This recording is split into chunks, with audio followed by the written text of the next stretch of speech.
Oi, gente, tudo bem com vocês? Bem-vindos a mais um vídeo no canal. Gente, queria me desculpar com vocês por ter ficado tanto tempo sem postar vídeos. Mas eu vou contar pra vocês o que foi que aconteceu, né? Porque eu também não posso deixar vocês no escuro.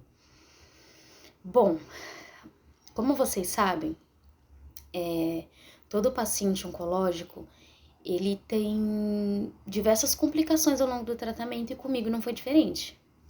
Então, vou contar pra vocês o que foi que aconteceu. Que não foi uma coisa muito fácil, foi uma coisa que eu tive que lidar, né, de qualquer jeito, na marra.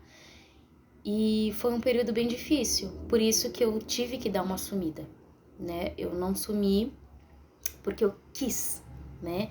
Mas foi porque eu precisei. Enfim, eu vou contar pra vocês o que foi que aconteceu, né? Porque eu quero também agradecer todas as mensagens que eu tive aqui, todas as mensagens que eu recebi. Vocês estavam muito preocupados, perguntando como é que eu tava,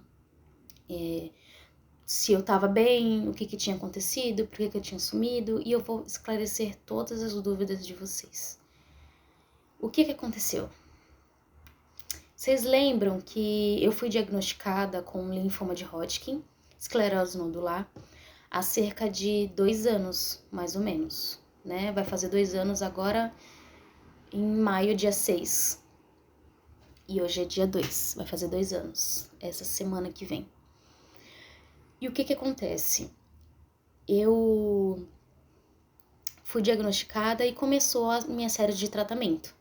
Fiz o ABVD, tive reação, fiz a ICE, tive reação, e nenhuma dessas medicações surtiram o efeito que a gente precisava para a gente poder ir por transplante ou até para mim ser curada em si. O médico me receitou o pembrolizumab e comecei a fazer o uso do pembrolizumab.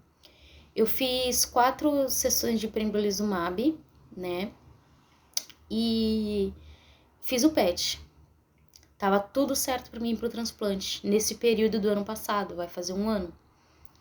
Tudo certo praticamente para mim ir pro transplante. Cheguei a fazer consulta com a doutora Rosaura, né? Que vai fazer o meu transplante ainda, se Deus quiser. E não, gente, já vou dar um spoiler aqui, eu não fiz o transplante ainda, não deu pra mim fazer o transplante ainda. Eu não consegui fazer porque eu não tive condições físicas que me possibilitassem de estar fazendo o transplante de medula óssea. E o que acontece? Quando a gente vai fazer um transplante de medula óssea, o médico, a doutora lá que me atendeu, passou diversos exames pra mim fazer. Exames de sangue, de urina, exames cardiológicos e fui fazendo tudo. Estou gravando. Pode trazer. Pode trazer. Que eu tô atualizando o pessoal, que o pessoal acha que eu fui de arrasta. Não. Mas enfim, o que acontece? Ela passou todos os exames que eu precisava fazer. Todos os exames... Minha mãe, gente, trazendo roupa. Enfim, ela passou todos os exames que eu precisava fazer. E eu fui fazendo os exames, né?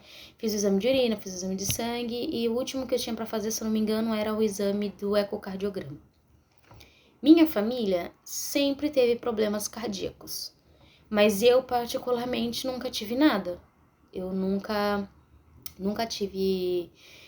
Por mais que eu fosse gordinha, e que agora eu estou também um pouco acima do peso, mas a gente corre atrás, né? Enfim, voltando ao assunto. Minha família sempre teve problemas cardiológicos, né? E o que acontece? Eu nunca tive nada relacionado a problema cardíaco, enfim. Só que é aquela situação, nunca diga nunca, né? Eu fui fazer o exame do ecocardiograma e no ecocardiograma, o médico que estava fazendo o meu exame falou pra mim assim, Thaís, você tá fazendo esse exame pra você poder fazer o transplante de medula óssea, não é? Aí eu falei, sim, eu tô fazendo o exame pra gente poder avaliar as funções cardíacas pra gente poder fazer o transplante de medula óssea e ver se tá tudo certo. E ele olhou pra mim e falou assim, Thaís, não vai ser possível você fazer o transplante de medula óssea agora.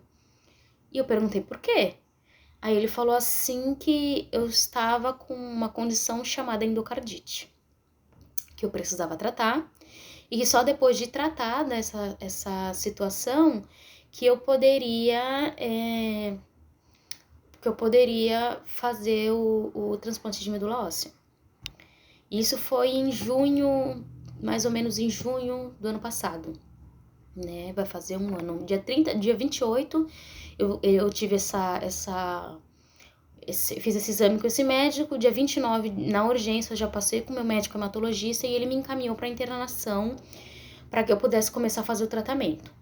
Lá foram colhidos diversos exames para saber o porquê que eu estava com aquela endocardite, né? Qual era o fator, o que estava causando aquela endocardite no meu coração.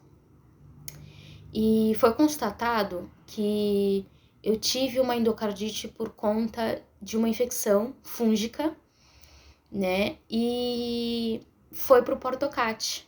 E como o Portocate, ele tá meio que numa artéria, né, que liga também ao coração, à área cardíaca, acabou que aqueles fungos grudaram no Portocate, né, que é aquele dispositivo que eu tinha, que eu falava pra vocês, que eu tinha acho que até mostrei ele aqui uma vez, e tava no Portocate, e do Portocate foi pro coração, né, e foi pra válvula tricúspide. Fiz esses exames, foi constatado, toda semana fiz as medicações, toda semana eu fazia um novo eco, só que acontecia da infecção não diminuir. Pelo contrário, a infecção estava crescendo. Era como se fosse uma bolsinha, sabe? Grudada no coração, e conforme a válvula ia abrindo, a bolsinha se mexia, né? E pelo que estava nos exames, ela estava atrapalhando o fluxo de sangue no coração. Por isso eu estava me sentindo cansada, por isso eu me sentia assim. Mas isso foi tudo depois que eu descobri, esses sintomas foi todos depois que eu descobri que eu estava com endocardite. Porque antes eu não tinha nada, eu estava perfeitamente bem. Perfeitamente bem, gente, eu não tinha nada. Nada. Não tive sintoma nenhum, não tive febre, não tive calafrio, porque é uma infecção, né? E geralmente quando a gente tem alguma infecção, às vezes, muito provavelmente, às vezes 70%, 80% dos casos, a gente tem febre. E eu não tive nada. Eu tava vivendo minha vida normal, mas estava com uma endocardite, né? Enfim, e aquela situação não cessava, né? Eu ia tomando os remédios, fui tomando os remédios e não passava, não melhorava. Então, a única situação que viram no meu caso que podia melhorar era se eu fizesse a cirurgia de troca de prótese. Trocasse a minha prótese, né, natural, e colocasse uma prótese no coração, né, uma prótese valvar. E o que acontece, gente? Tava aterrorizada com a história, com a possibilidade de fazer uma cirurgia, só que eu não escapei disso. Eu tive que fazer uma cirurgia cardíaca. Esse foi o motivo do meu sumiço. Eu sumi porque eu precisei fazer uma cirurgia cardíaca. Ai, Thaís, mas demorou tanto tempo assim? Gente, eu passei 3 meses internada.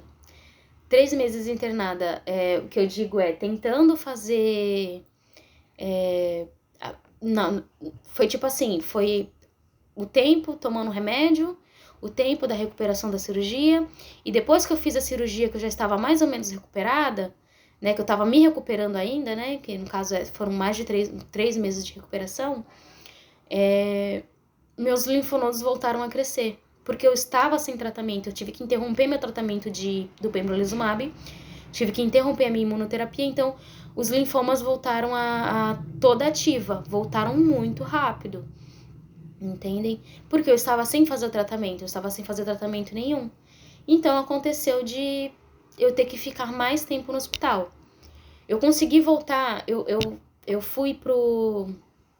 Eu fiquei internada, tive 2 internações longas, compridas entre junho e setembro, né?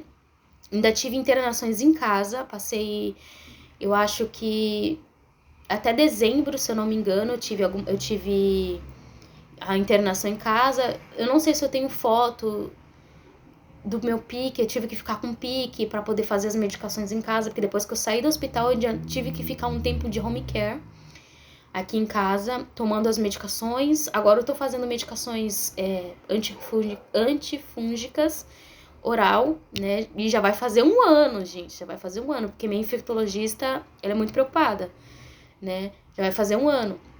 Então, assim, foi um período muito difícil pra mim, pessoalmente, fisicamente, mentalmente, porque eu tava preparada pra poder fazer o transplante, eu já tinha tudo certo na minha cabeça de que eu iria fazer o transplante de medula óssea e tive esse banho de água fria que foi ter que fazer uma cirurgia cardíaca às pressas, tive que operar 6 horas numa sala de cirurgia, medo, porque eu nunca fiz cirurgia nenhuma, foi a minha primeira cirurgia e se Deus quiser vai ser a última.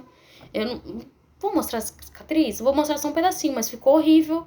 Já começa daí, ó, só vou mostrar esse pedacinho aqui porque eu não sei se o YouTube bane alguma coisa, mostrar, sei lá, não sei. Eu não tô por fora. Enfim, foi isso que aconteceu. Eu tive que fazer essa cirurgia cardíaca, né? E foi difícil, muito difícil, porque eu me senti também muito sozinha. Por mais que eu tenho minha mãe, tenho meu marido, tenho meu irmão, minha família é maravilhosa. Eu sempre tive muito apoio deles, né? Do meu irmão, que não mora aqui, mora em outra cidade. Mas eu sempre tive muito apoio, muito amor de todo mundo. E eu sou extremamente grata a isso, porque eles me ajudaram muito a poder passar por esse período. Porque tinha vezes que eu achava que eu ia ter um circo-tico, sabe? Eu ia, sei lá. Mas graças a Deus deu tudo certo e hoje eu estou bem. Quando foi em novembro, eu fiz um novo PET, né? E como previsto, porque eu estava sem tratamento, vou dizer igual Augustus Waters, eu acendi igual uma árvore de Natal. Tinha muito tumor em vários lugares. No abdômen, na virilha, pescoço, face, aqui. Então tinha muito linfonodo de novo. Tinha muito linfoma, tinha muita doença. Né? Nos ossos, até nos ossos tinha, né? Então, retomamos o tratamento. Eu acho que hoje eu estou na 15ª sessão, né? Eu tomei umas 8 desde que eu voltei o tratamento e fiz um PET agora mês passado e tô esperando o resultado para poder levar pro meu médico dia 10, né? Mas esse foi o motivo, gente, de eu ter sumido e eu peço mil desculpas para vocês, não foi uma coisa que eu quis, foi uma coisa que eu precisei fazer porque eu não tinha a mínima condição de estar parando aqui para poder gravar um vídeo para vocês, eu não tinha ânimo, eu não tinha vontade, eu não tava 000, né? E peço desculpas mesmo, do fundo do meu coração. Mas foi necessário. Eu passei por tudo isso, como eu falo pra vocês, que a gente que é paciente oncológico, a gente que tá nessa luta, que a gente precisa, sabe? São muitas coisas que acontecem com a gente e a gente tem que estar preparado, né? A gente